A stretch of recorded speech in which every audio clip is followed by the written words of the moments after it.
Army presents The Big Picture, an official report produced for the armed forces and the American people.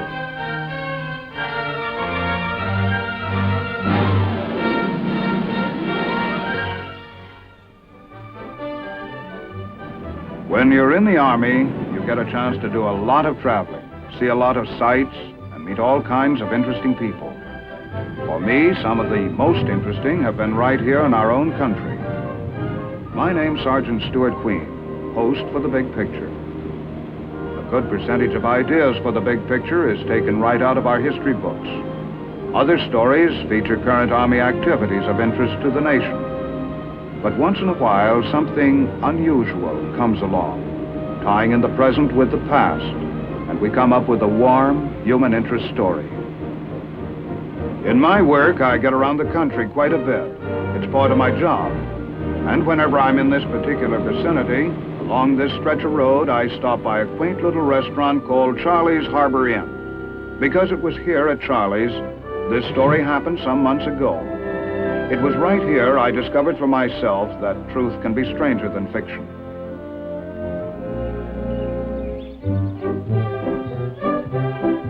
It was the kind of incident you read about in a novel or see in a grade B movie.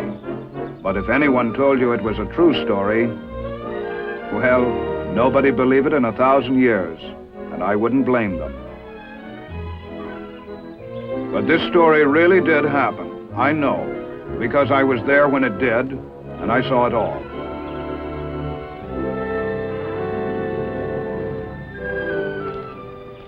Anything wrong, officer? This your car? Yeah, why? That's why. So help me, officer. I didn't even know it was there. Let me see your license. Well, look, officer, I've only been here about 10 minutes. Yeah, I know. I was just making an important phone call.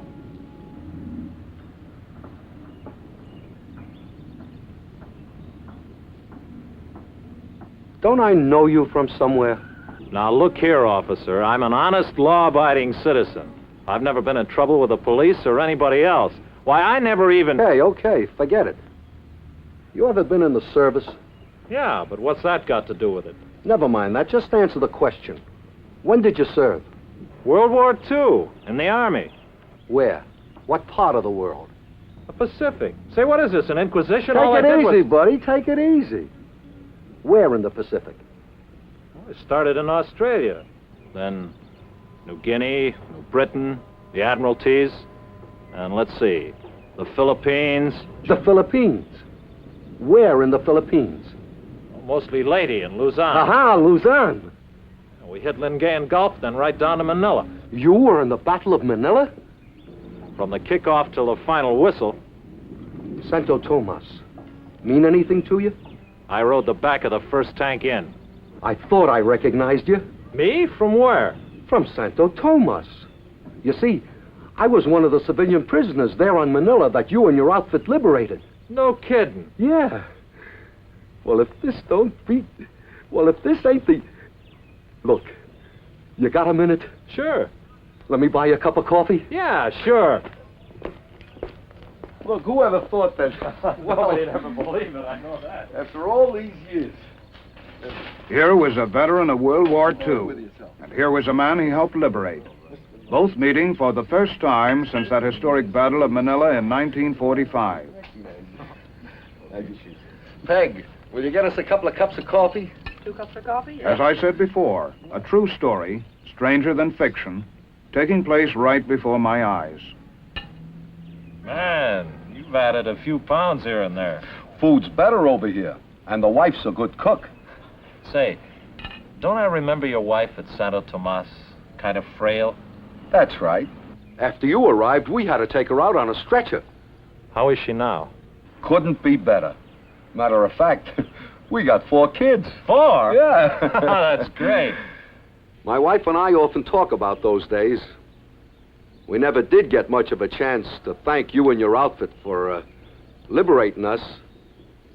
I'll never forget the first day you arrived at Santo Tomas. How'd your outfit get there so soon? Well, it was all part of the stepped-up liberation of the Philippines. As I recall... You really want to hear about it? Yeah, I sure would. Well, as I recall, the GIs had taken Leyte and landed on Mindoro, the island directly south of Luzon. So my outfit and a lot of others were ready for the main event. We hit the beach at Lingayen Gulf, about 100 miles north of Manila.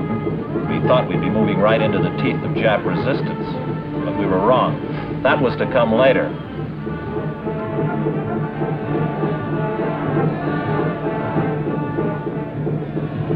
We pushed on down the valley toward Manila, cleaning out little pockets of resistance where we found them.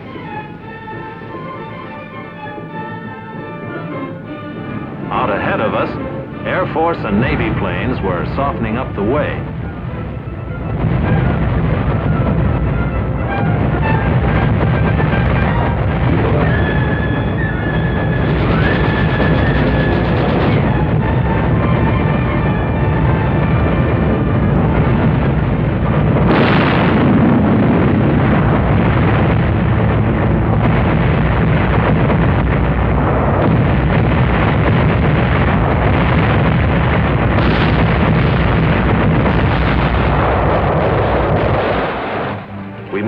Cautiously forward, wondering what had happened to the enemy. And for a while there, it looked like we were tourists having ourselves a real ball.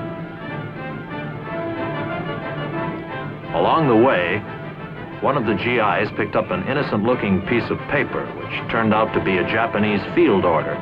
It stated, "All Filipinos found on the field of battle were subject to immediate execution." This applied to all Filipinos in Manila. Filipino guerrillas brought in reports that American and Allied prisoners were starving and being mistreated in the city. So we stepped up the pace in the outskirts of Manila and finally established contact with the enemy. But we soon lost it, and we realized that the Japs were withdrawing to the heart of the city. At Grace Park, where the monument stands, snipers took pot shots at us and slowed down our advance somewhat. And the only satisfaction I recall here was that my outfit was the first to enter Manila proper.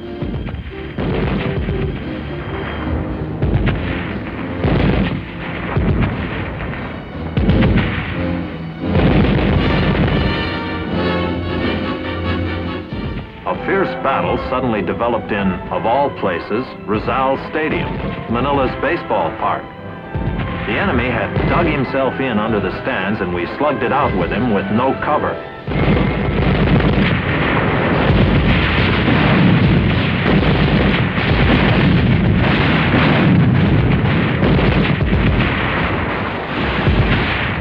Rizal Stadium, a baseball park.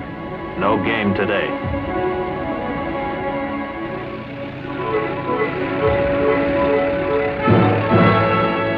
Then we raced into the University of Santo Tomas and liberated, along with you, hundreds of American and Allied internees. It had been 3 years since this pathetic group of prisoners had seen a free American or a square meal. Everyone in Santo Tomas was fortunate that there had been U.S. Army and Navy nurses who had been captured on Corregidor to care for you during those dark years. After we arrived, wires were sent home by the internees, and many replies came back in a few hours, affecting some noticeably.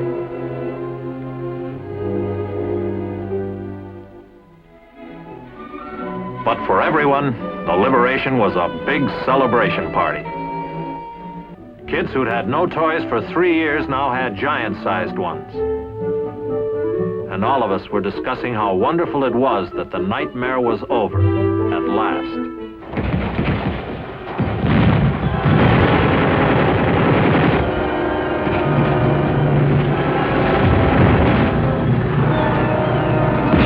But the nightmare wasn't all over. The enemy started shelling us at Santo Tomas. We saw internees who'd survived the 3 years as prisoners killed by the incoming fire. I'll never forget how the shelling of this non-military target continued for several days while we evacuated the seriously ill and injured. Finally, the shelling of Santo Tomas let up. The Japs needed their artillery fire more urgently elsewhere. Then the internees were evacuated to the States, most of them by plane. But I guess you'd remember more about that evacuation than I would. I'll never forget it. If you'd been a few more days rescuing us, I don't think my wife could have held out. But she made it okay, thanks to you and your buddies. That's the way the ball bounces. You never know when you can help the next guy. Yeah. I remember when I left Luzon, the battle in Manila seemed to be getting worse. Yeah, it sure was. What with the excitement of going back to the States after being a prisoner for 3 years, I never did get the dope straight on how the final stages of the battle went. It's all kind of fuzzy in my mind. All I know is we won, but it was quite a scrap, wasn't it? It was rough. Yeah, I know. How'd you make out after I left? Well, we got ourselves a good taste of street fighting. Being jungle GIs up till then, we found we had a lot to learn about fighting in city streets and big office buildings. But we learned fast. Combat is one thing for sure, a good teacher. How'd you come out? Oh, me personally, okay, but not so for some of the others. The deeper we got into Manila, the more fanatical the Jap resistance became. They couldn't escape, and they wouldn't surrender, so they fought till they died, most of them anyway. Our casualties were heavy. And the more we moved into the heart of the city, the more the enemy took advantage of the huge government buildings for defensive positions. Some of the buildings had to be ripped apart stone by stone before we could continue our advance. The enemy defensive plan soon became apparent. He was fighting delaying actions to allow his troops to cross the Pasig River, which cuts Manila east and west right through the middle. We pressed forward as fast as we could through fantastic tangles of broken buildings.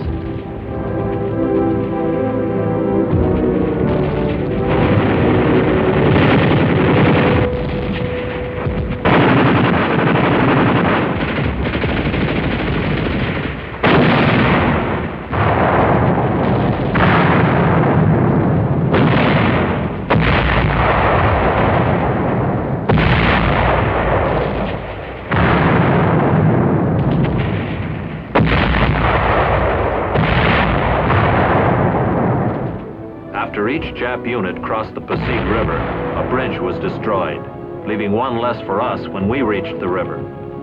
Our troops found out the hard way just about all there is to know about street-to-street, building-to-building combat.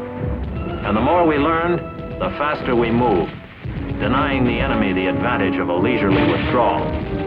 Those Japs who couldn't pull back dug in and fought till they died. Many Filipinos braved frontline fire, handing out cigars or candy to show their gratitude to us.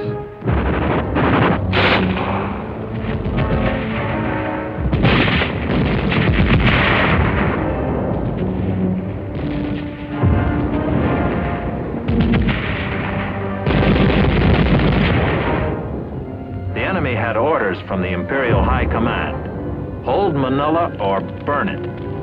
The torch was put to those parts of Manila the Japs could no longer hold.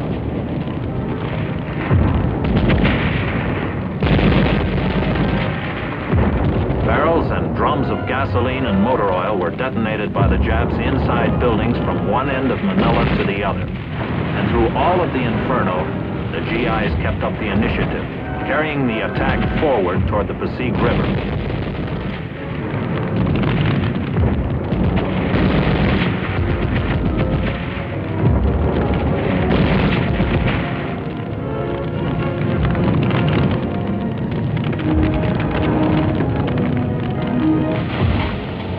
Firefighting equipment which had survived the street fighting was used, but it was hardly worth the effort.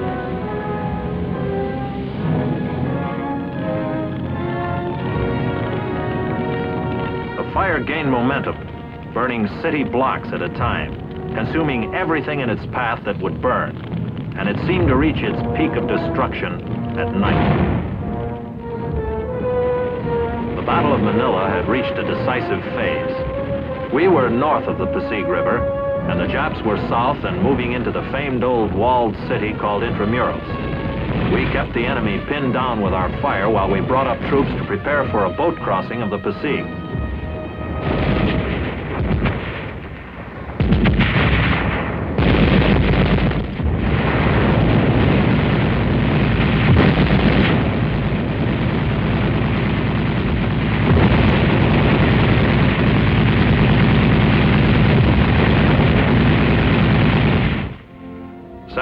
times, we saw General MacArthur supervising the direction of battle.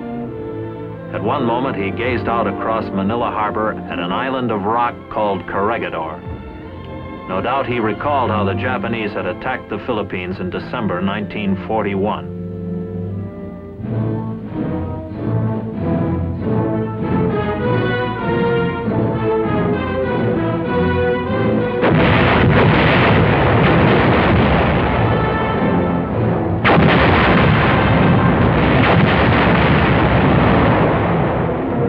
And then in May 1942, the enemy swarmed over Corregidor.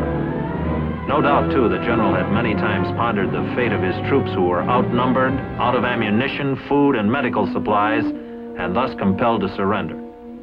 The tide of hope had reached its lowest ebb for Americans when General Jonathan Wainwright sat at the surrender table, and the American flag was lowered on Corregidor.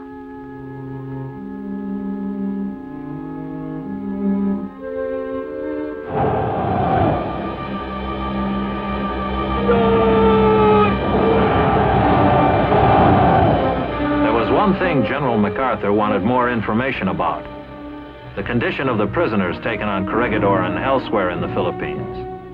The word had gotten around about the death march, the forced march of the American prisoners by the Japanese, which caused many to die. These were the troops the general had in mind when he returned to the Philippines. The general had all of those depressing memories of 1942 to consider while he directed the battle in Manila 3 years later, during February 1945. An isolated pocket of Jap resistance developed in Manila's city prison, called Bilibid. Filipinos brought in word that American prisoners, many captured on Corregidor, were being held in Bilibid. We stepped up the attack and raced toward the city prison.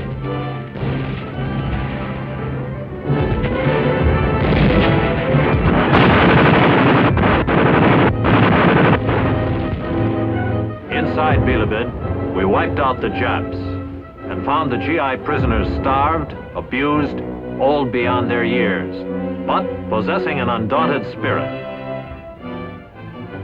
They lined up for chow with a 3-year appetite. These were young fighting men on Corregidor. Now they were no longer young, but they were alive. While the battle raged on, preparations were made for an aerial invasion of Corregidor. For Manila could not be secure without Corregidor in our hands. A parachute jump would be coordinated with an amphibious landing on the island fortress. Air Force and Navy pounded the rock while the troop carriers flew in the parachutists.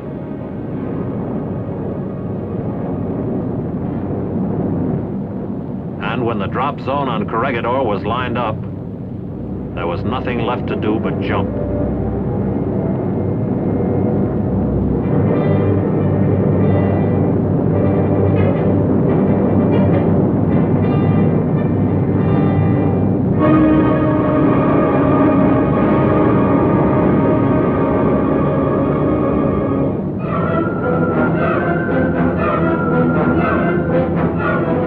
Supplies were dropped right where they were needed.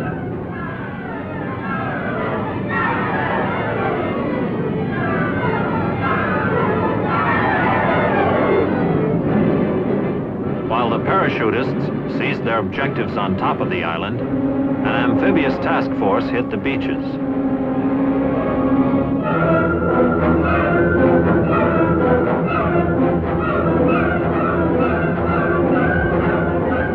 Another airdrop of supplies, for at first, everything was delivered by parachute.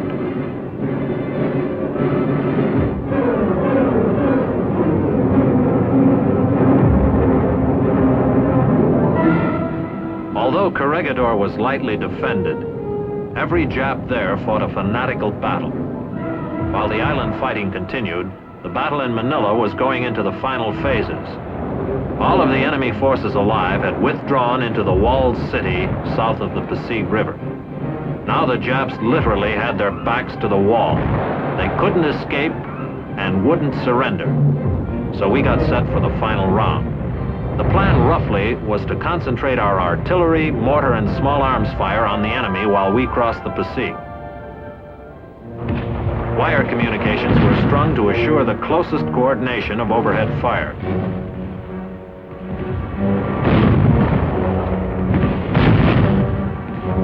Finally, when everything was all set, the order was given to commence firing.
Lined up assault boats and amphibious tracked vehicles and then made the first river crossing attempt.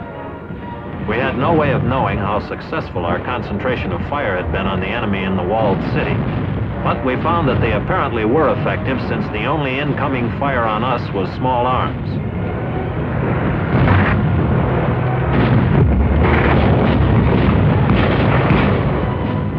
Soon we were pouring across the river, getting established on the south side and moving toward the closest wall of the walled city.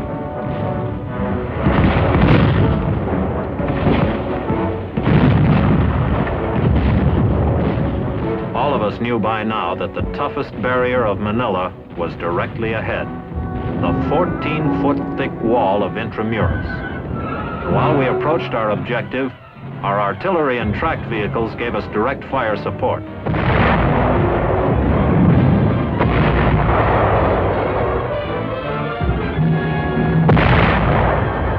Between the river and the walled city was an open park area. And as we moved over it, we realized that this was the first open spot we had crossed since the Battle of Manila had begun.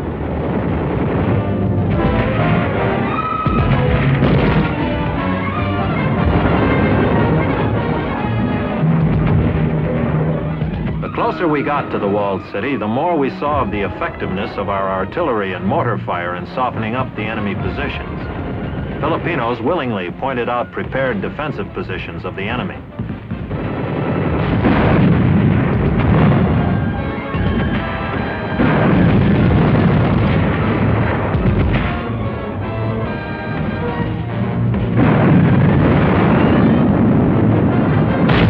Finally, we reached the outside wall.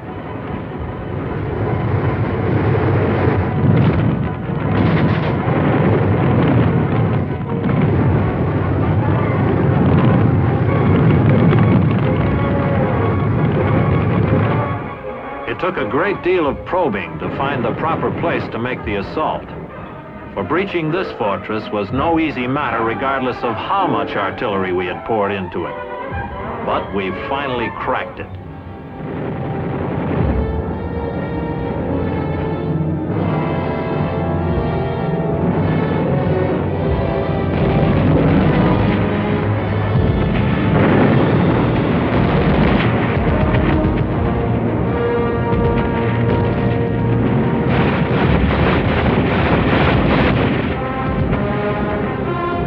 Once inside Intramuros, the city within the walls, the battle was suddenly over.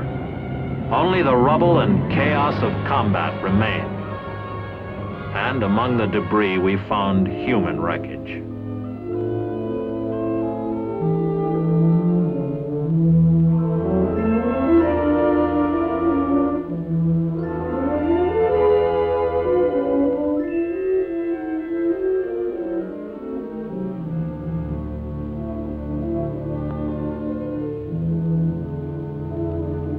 Many of the Filipinos who had lived in Intramuros were dead. Those who somehow miraculously survived started a great mass exodus across the river to go anywhere. Anywhere away from the horrors of the walled city.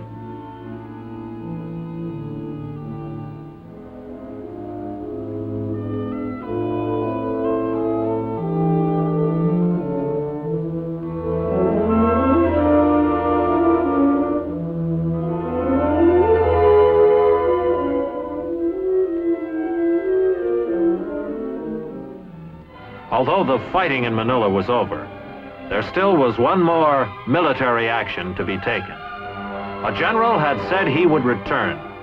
He had. Now, with a flag-raising ceremony on Corregidor, the Battle of Manila was officially over.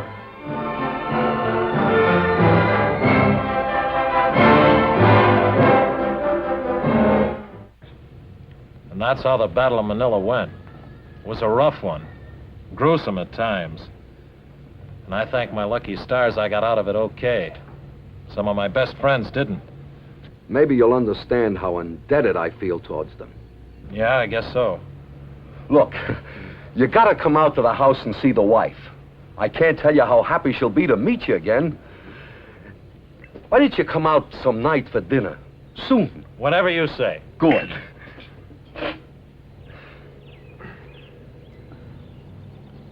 Looks like we've got some unfinished business here.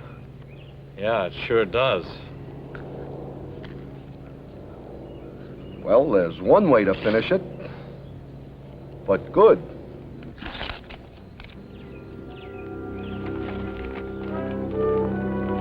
That's just the way it happened, and a good finish it was for a true story. In an important sense, the incident has meaning for all of us, for it brings into sharp focus the great sacrifices and courage which typify our armed forces. It is this type of unsung action that gives depth and meaning and purpose to military history and to a country's heritage. Oh yes, one more thing I'm sure about. It'll be a long time before I can forget Charlie's place. It will always remind me of a certain careless motorist and a good-natured, forgiving cop.